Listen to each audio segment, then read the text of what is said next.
Hello everyone. ఇలాంటి మరిన్ని interesting informative videos కోసం మా ఛానల్‌ని సబ్స్క్రైబ్ చేసుకొని పక్కనున్న బెల్ ఐకాన్‌ని యాక్టివేట్ చేసుకోండి.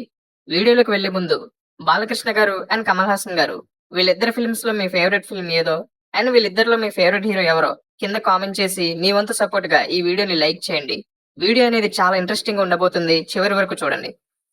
ఈ రోజు మనం God of masses Tollywood's all time number 1 hero Nandamuri Narasimham Balakrishna గారు రిజెక్ట్ చేస్తే కమల్ హాసన్ గారు చేసి హిట్స్ కొట్టినటువంటి మూవీస్ ఏంటో ఇప్పుడు మనం చూద్దాం.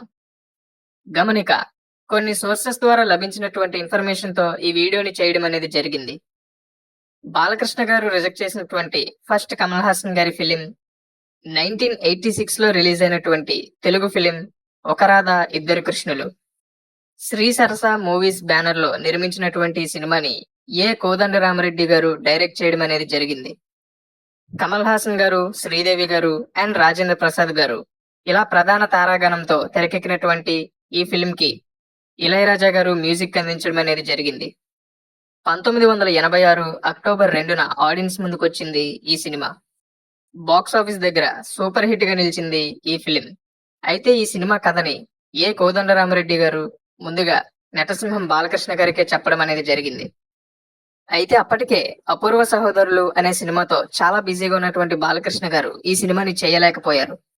ఇంకొక ఇంట్రెస్టింగ్ విషయం ఏంటంటే, ఈ సినిమా అక్టోబర్ 2న 1986న రిలీజ్ అయితే అపూర్వ సహోదరులు సినిమా అక్టోబర్ 9, 1986 అంటే ఈ సినిమా రిలీజ్ అయిన వారం రోజులకే బాక్స్ ఆఫీస్ దగ్గర రిలీజ్ అయింది. సూపర్ డూపర్ హిట్ గా కూడా నిలిచింది.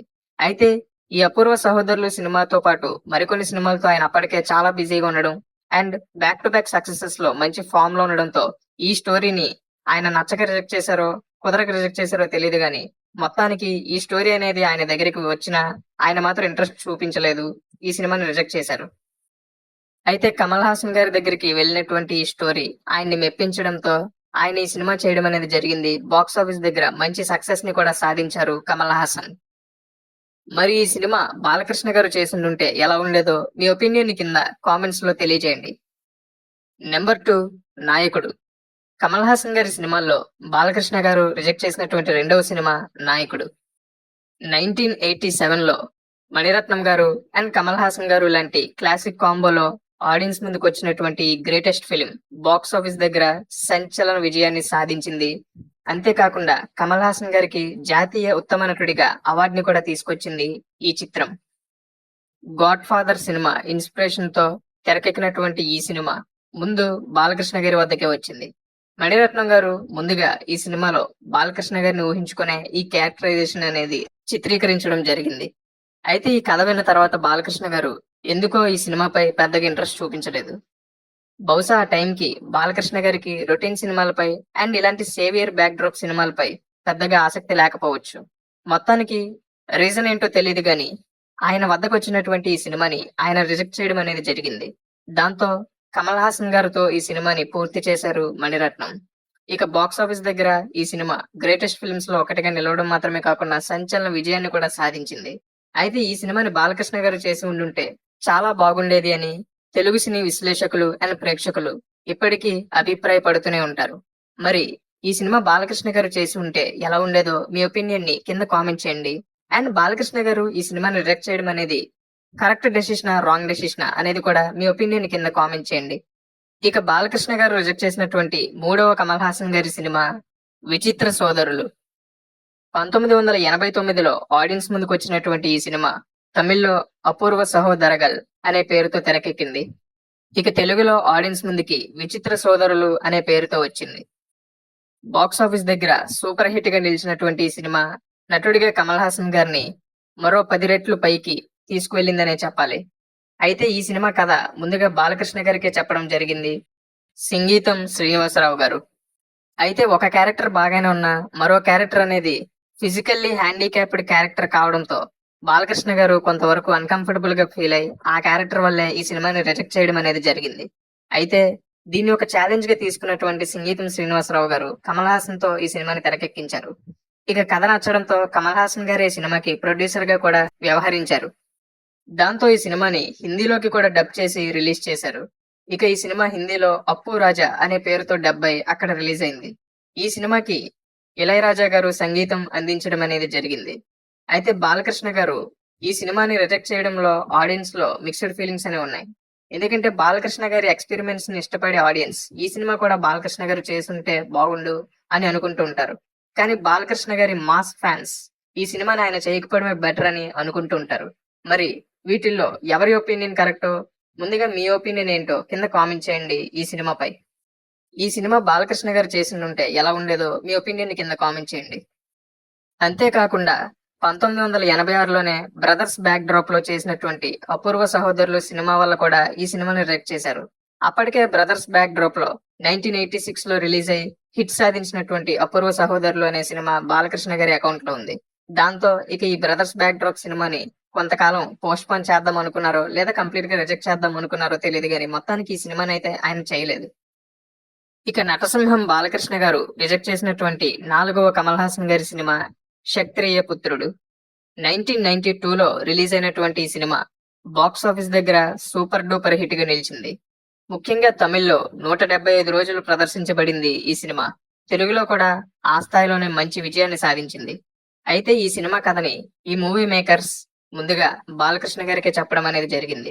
ఎందుకంటే ఈ టైప్ రా అండ్ రస్టిక్ రగ్గడ్ లుక్ అనేది అండ్ ఈ క్యారెక్టరైజేషన్ అనేది బాలకృష్ణ గారికి ఆ టైంలో పర్ఫెక్ట్ గా ఉండేదని వాళ్ళు ఫీల్ అయ్యారు.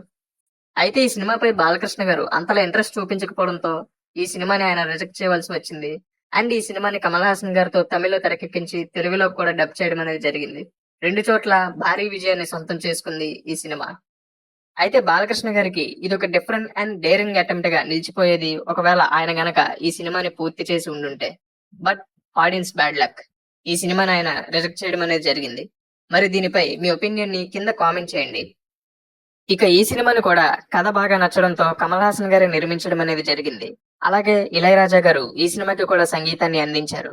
అయితే ఈ సినిమా సాధించినటువంటి కొన్ని ఘనకార్యాలు గనక మనం చూసుకున్నట్లయితే 65వ అకాడమీ అవార్డ్స్ సందర్భంగా భారతదేశం నుంచి ఈ సినిమాని ఉత్తమ విదేశీ చిత్రంగా ఆస్కార్ అవార్డు కోసం ఎంపిక చేయడం అనేది జరిగింది. ఆస్కార్ నామినేషన్ సాధించినటువంటి అతి తక్కువ ఇండియన్ మూవీస్ లో ఇది కూడా ఒకటిగా నిలిచి సరికొత్త చరిత్రని క్రియేట్ చేసింది ఈ సినిమా. ఇక ఈ సినిమా 5 నేషనల్ ఫిల్మ్ అవార్డ్స్ ని కూడా సాధించి గ్రేటెస్ట్ ఫిల్మ్స్ లో ఒకటిగా పేరుగాంచింది. మరి దీనిపై మీ ఒపీనియన్ ని కింద కామెంట్ చేయండి. ఇక బాలకృష్ణ గారు లాస్ట్ గా రిజెక్ట్ చేసినటువంటి కమల్ హాసన్ గారి cinema Abhay. 2001 December 16th audience ముందుకు వచ్చినటువంటి ఈ సినిమా కమల్ హాసన్ గారి ఫిల్మోగ్రఫీలో మరొక different film and daring attempt అనే చెప్పాలి. అలాగే ఈ సినిమా ఆయన పేరుని మరింత పెంచి బాక్స్ ఆఫీస్ దగ్గర మంచి సక్సెస్ ని సాధించింది. 2001లో 14th నవంబర్ తమిళ్లో రిలీజ్ అవగా 15th నవంబర్ హిందీలో రిలీజ్ అయింది ఈ సినిమా. ఇక తెలుగులో 16th డిసెంబర్ రిలీజ్ అయింది అభయ్. కమల్ హాసన్ గారి కెరీర్ లో మరొక వైవిధ్యమైనటువంటి సినిమాగా నిలిచింది ఈ ఫిలిం.